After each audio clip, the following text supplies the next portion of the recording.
I started getting into like, you know, like punk vinyl and stuff like that. And that was pretty much, back then, like vinyl hadn't like made a comeback yet, so it's pretty tough to find anything else. You couldn't find like a hip hop record on vinyl, like you could find singles and stuff. But anything current that was coming out was not on vinyl, you know, for the most part.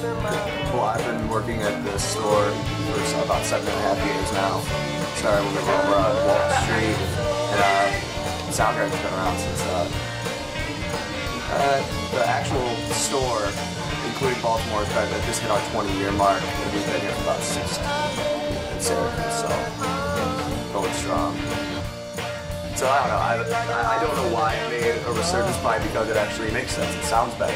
It's a really cool thing to collect.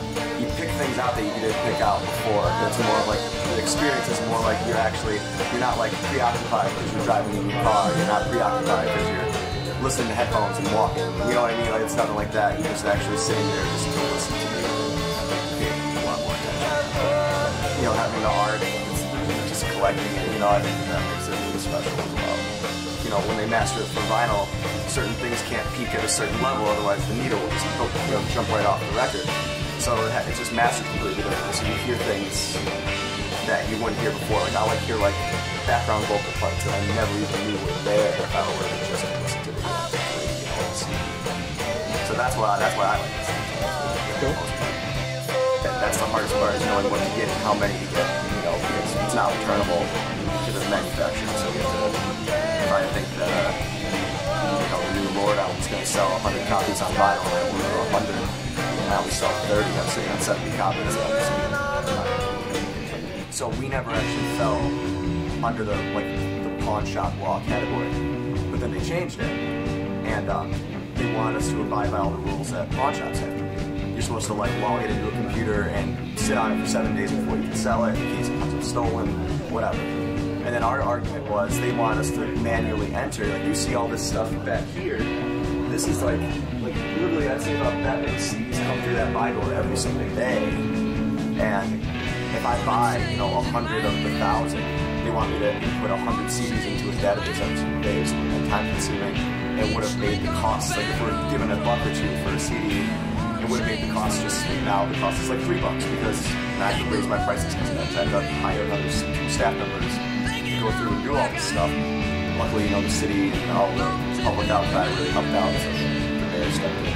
Now we've made a compromise where it's not too time consuming. We still can help the police out if anything happens. I mean, with like, you know, SU and turnover and stuff like that, you know, you will see people for a couple of years and then you won't see them again, you know, that does happen. But yeah, the majority of our customer base that I see like on a daily, weekly basis, I've been seeing on a daily, weekly basis for the last 7 years I've worked here. So people say they're like, you know, 2 months goes by and a good album doesn't come out. How can I sell vinyl when good albums aren't coming out? You know, we can't control that. So we have to find other stuff, you know, other avenues, you know, like books and then video games and all the crazy toys and crap that you see out there. You know, it's little things like that that also help a lot. I know people still that, you know, that download music for free and for it. And like, honestly, like most of my friends, which is really cool, is most of them don't.